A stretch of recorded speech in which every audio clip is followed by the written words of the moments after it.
waxa gabadha afduubtay adigana ku dhurbaaxay manduqo magaalada wiilashiisa haa aabo mid ka mid ah ayaa maalin wuxuu qashqashaaday gabadha saaxiibteeda kadibna walaalkeeda ayaa isdagaaleen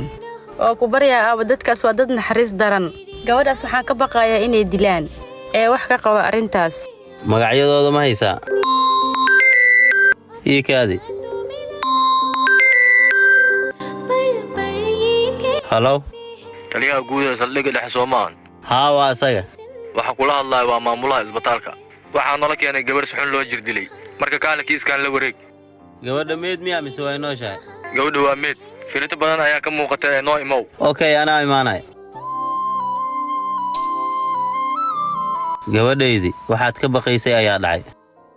waxaana isbitaalka la keenay gabar meyd ah waxaan u maleeyaa gabadhaad sheegaysay inay tahay meed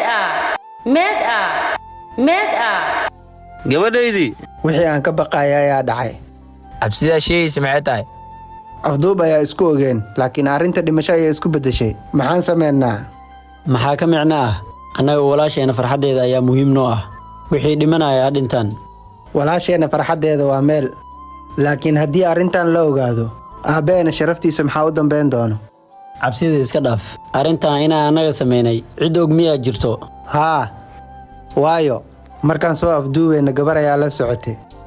gabadhaas afduub keliya ayay ogeyd laakiin inaan anaga dilnamaayada cadeen u hayso waa runtaa haddii maxkamad la tago maxkamadda cadeen ayay u baahan tahay ma iyada awooddaas loo nagu caddayn karta annaga